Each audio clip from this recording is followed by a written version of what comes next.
दिक्कत कहाँ से आती है? धीरपुर वार्ड के धीरपुर गांव में, निरंकारी कॉलोनी में। यहाँ पे क्या है, सारा अधिकतर एमसीडी का ही पंगा रहता है।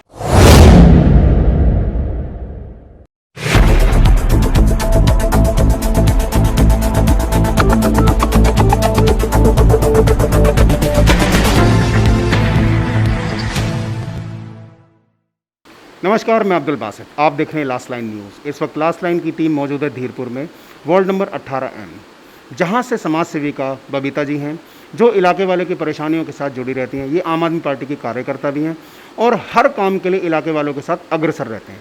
अब इनकी क्या दिनचर्या रहती है, ये सिलसिलेवार तरीके से हम इन्हीं से बातचीत करते हैं। बबीता जी, स्वागत है आपका लास्ट लाइन में। नमस्कार जी, मैं बबीता दीदी। हम जो है सिर्फ ये जानना चाहते हैं कि जैसे आप इलाके में अपने घूमती हैं, वार्ड नंबर 18 में लोगों की सेवा करती हैं, तो आपकी दिनचर्या जो है वो क्या रहती है आपकी?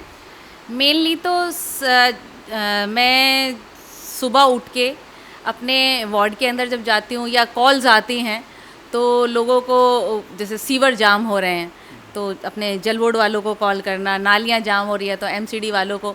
अधिकतर दिक्कत कहाँ से आती है? धीरपुर वार्ड के धीरपुर गांव में, निरंकारी कॉलोनी में। यहाँ पे क्या है, सारा अधिकतर एमसीडी का ही पंगा रहता है, तो वहाँ से सबसे ज़्यादा दिक्कत आती हैं।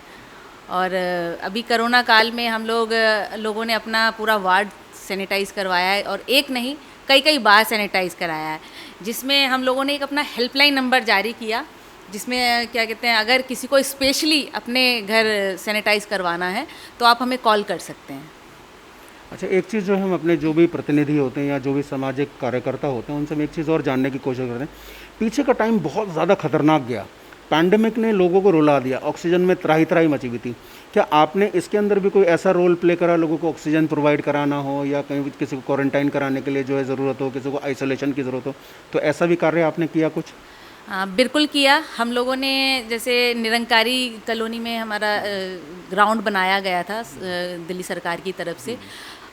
वहाँ पे हमने जैसे लोगों को एडमिट कराया, और ऑक्सीजन के लिए हमारे कुछ साथियों ने मिलके सिलेंडर लिए, और जिनको ज़रूरत थी उनको वो सिलेंडर फ्री ऑफ कॉस्ट वो दिए कि आप आएँ और वो लेके जाएं और वो वापस दे जाएं। किसी और की अगर नीड है तो वो वहाँ उसको यूज़ किया जा सके। तो हम लोगों ने ये सब किया उस टाइम पे।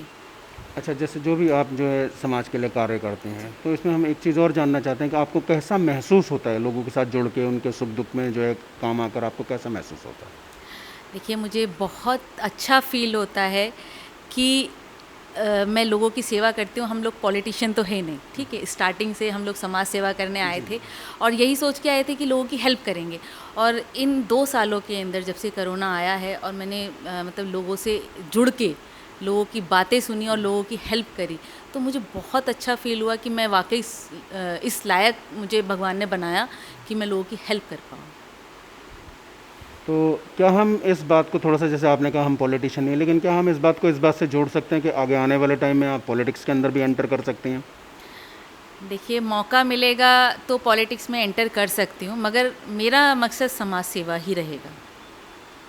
नहीं, इसमें हम जो है ना एक चीज़ और आपको बता देना चाहते हैं, क्योंकि जब आप सिस्टम के साथ काम करना चाहती हैं और परोपकार का भी काम करना चाहती हैं, लोगों को भला का भी जो है वो करना चाहती हैं, तो उसके लिए you have to be in system also.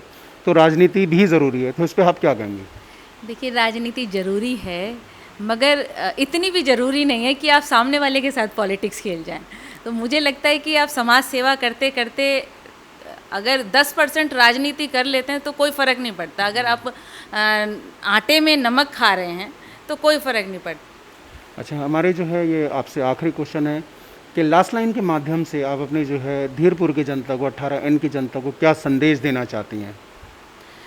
मैं यही कहना चाहूँगी, इस टाइम कोरोना काल चल रहा है और लॉकडाउन तकरीबन धीरे धीरे खुलता ही जा रहा है, तो हम लोगों को घर से बाहर निकलना तो है, मगर सेफ़ रह के मास्क लगाना है, सैनिटाइज़र यूज़ करना है, और अपने आप को भी सेफ़ रखना है और दूसरे को भी सेफ़ रखना है।